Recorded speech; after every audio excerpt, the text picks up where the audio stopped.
Salmabit ჩვენ შემდეგ სტუმარს ლევან ნიკოლეიშვილი ანალიტიკოსი გვერდდება პირდაპირ ეთერში. ბატონ ლევან, ძალიან დიდი მადლობა რომ მონაწილეობთ ჩვენს გადაცემაში. ეხლა წინა სტუმარით საუბრობდა და ერთ-ერთი მთავარი თემაა სოციალურ მედიის სივრცეში ცირისწამების და შეურაცხყოფის კამპანიები, რომელსაც ხელისუფლება სამართლებრივად უპირისპირდება.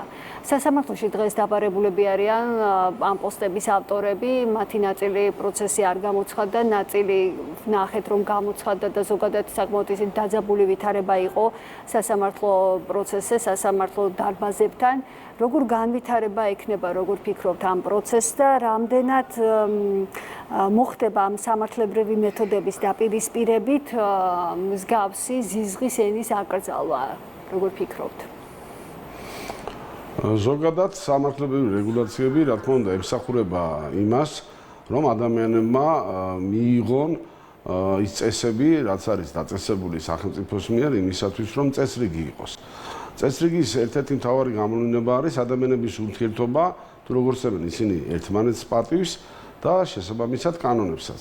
ეხლა ჩვენ სამწუხაროდ უკვე პირველი წელი არ არის ხედავთ სოციალური ქსელი იქნება ეს ტელევიზიები თუ სხვა ადგილები, ადამიანები ერთმანეთის თავდასხმაზე არიან გადასული.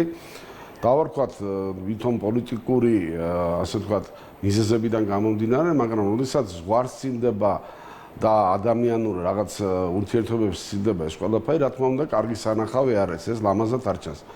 მით უმეტეს ახლა ვინც როგორ უნდა ისე გაიგოს, ეს არ ეკადრება ჩვენ ქვეყანას, არ ეკადრება გნებავთ ჩვენ ისტორიას, ჩვენ კულტურას, ჩვენ ტრადიციებს, ჩვენ ადამიანებს შორის ურთიერთობის იმ მაგალითებს, რასაც მაგალითად ყველა მიესალმებოდა არა მარტო საქართველოში და ჩვენ ვამაყობდით და მაგალითისთვის შეგვიძლია ვთქვათ, რომ ჯერ კიდე ისტორიკოსები ადრიდანვე ამას წერდნენ როგორც ქართველებისა და საქართველოში მაცხოვრებელი ადამიანების ერთ-ერთ გამორჩეულ ნიშას.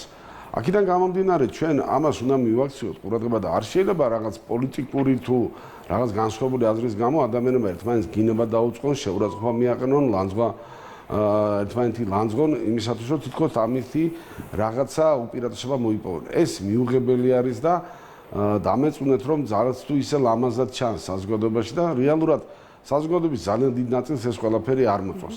შეიძლება ადამიანს არ ეთანხმებოდე, ოპონენტი იყო მისი განსხვავებული აზრი ჰქონდეს, მაგრამ ოპონირების ერთ-ერთი მთავარი მიზანი ის არის რომ შენ არგუმენტებით კულტურულად შეძლო შენი მოსაზრების გატანა და ეხლა როდესაც შენ გინებაზე გადადიხარ, უწმაწურ სიტყვებზე გადადიხარ და ვითომ რაღაც ესეთი მდარე სიტყვებით ცდილობ ვიღაცის დაკნინებას, ეს პირიქით შეიძლება ითქვას შენი თავისთვის არის შეურაცხყოფელი, მაგრამ როცა ადამიანები ამას ვერ გებულობენ და ვერ ხვდებიან, მაშინ რა თქმა უნდა კანონი უნდა ჩაერთოს და კანონის მიხედვით უნდა მოხდეს ამ ყველაფრის ასრულება.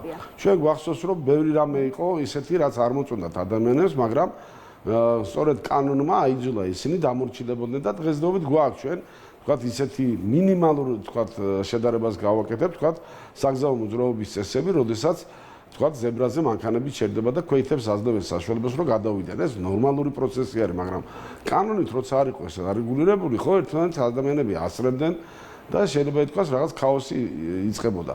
აქედან გამომდინარე ქაოსის თავიდან ასაცილება და მით უმეტეს ესეთი გინებების, ლანძღვის, შეურაცხყოფების ასაცილებლად კანონი არის ერთ-ერთი და კანონიდან გამომდინარე შესაბამისი სასჯელის ფორმები ის რეგულაცია და მექანიზმი, რომლებიც აიძულებს ადამიანებს რახან ვერ გებულობენ, გაიგონ ის ცევის წესები, რომელიც შეეფერება სახელმწიფოს და ადამიანებს შორის ურთიერთობებს. ნახეთ, ამ ზოგადად ზიზღის ენაზე რომ გავაგრძელოთ საუბარი, იმპორტირებულ ზიზღის ენაზე რას ფიქრობთ? ბრიტანეთის საელჩოსგან ჯერ არ არის პასუხი იმ ბრალდებებზე, რომელსაც საქართველოს ხელისუფლება ბრიტანეთის საელჩოს უყენებს პირადად. მაგალითად, ზოგადად დიპლომატიური მისიების ერთგვარი თვითნებობა რას უკავშირდება, როგორ ფიქრობთ, რაზეა გათვლა მათი მხრიდან ამ შემთხვევაში? ერთი უკვე არაერთხელ გაჟღერდა ის, რომ ვენის კონვენციას არ ყვევენ დიპლომატები, ზოგადად საქართველოში ეს პირველი შემთხვევა არ არის.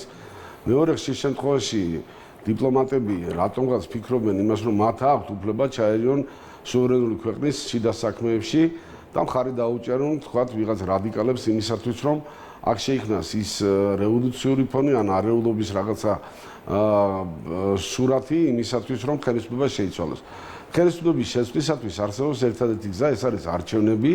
ჩვენ უკვე გამოვიარეთ რამოდენიმეჯერ რევოლუციური გზები და მადლობა ღმერთს, მხოლოდ არჩევნებით არის შესაძლებელი დღესდღეობით ხელისუფლების ცვლილება მაგრამ ამისათვის პოლიტიკური პარტიები უნდა მოემზადონ შესაბამისად, მათ უნდა კონდეთ კარგი პროგრამა, ის პროგრამა და ის არგუმენტები, რომლებიც დაუმტკიცებს თქვა საზოგადოების ამა თუ იმ ნაწილს, რომ ისინი უკეთესი იქნებიან თუ იქნებიან უმრავლესობაში, ვიდრე არსებული ხელისუფლება. მაგრამ რახან ხედავენ, რომ ესე ვერ ხორციელდება, ამიტომ უკვე გადადიან რადიკალიზაციის გზაზე და როგორც ჩვენ ხედავთ, deep state-ის წარმომადგენელ ქვეყნებსაც და მათ შორის მათ წარმომადგენლებს შეიძლება ითქვას საქართველოში სულ სხვა მიზნები ამოძრავებენ და სწორედ ეს კიდან არის გამომდინარე, რომ ისინი აქტიურად უჭერენ მხარს რადიკალურ ძალებს და როცა მათ აბსოლუტურად ლეგიტიმურ კითხვას უსვამს, თუნდაც მედია საშუალებები იმის თაობაზე თუ რატომ ხდება მათი დაფინანსება მხარდაჭერა, ისინი ან იმალებიან, ან თავს აცილებენ კითხვების აბსოლუტურად სამართლიან შეკითხვებს. თქვენ ზოგადად სიტუაციის რადიკალიზაცია ახსენეთ, ეხლა და გრძელდება ზოგიერთი ევროპელი ლიდერისგან საქართველოს მიმართ შანტაჟისენით საუბარი. ამჯერად ეს პოლონეთის პრემიერ-მინისტრი დონალდ ტუსკი იყო, ვნახეთ, რომელსაც პარლამენტში სიტყვით გამოსვლისას ისაუბრა რამდენიმე ქვეყანასთან, მათ შორის საქართველოსთან uvizო მიმოსვლის შეჩერებაზე. მართველი გუნდისგან ეს განცხადება აღიქმება როგორც შანტაჟი და მუქარა. ეს არის გარე აქტორების მხრიდან რადიკალებისთვის მაშველი რგოლი თუ სხვა გათვლებია უფრო, ანუ რასთან გვაქვს საქმე, როგორ ფიქრობთ?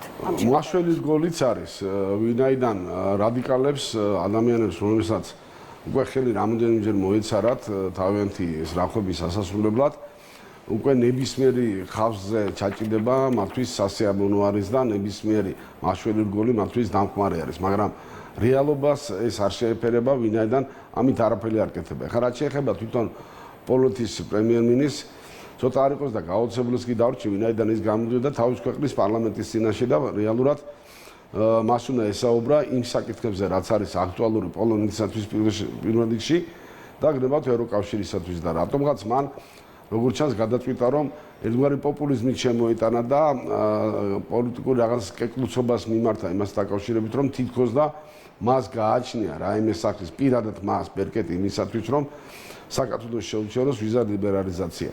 ამისათვის არაერთი და ორი ქვეყნის ინიციატივა არის, საკმარისი თავისთავად ცხადია და ჩვენ როგორც ხედავთ, რომ ეს მუქარები და ეს შანტაჟები უკვე დიდი ხანია გვესმის, რაც ერთრივ ახალისებს მართლაც რადიკალურ ოპოზიციას, მაგრამ რეალობა სულ სხვა არის და ამ რეალობიდან გამომდინარე შეგვიძლია ვთქვათ, რომ ისინი ვერავითარ შედეგს ვერ მიაღწევენ.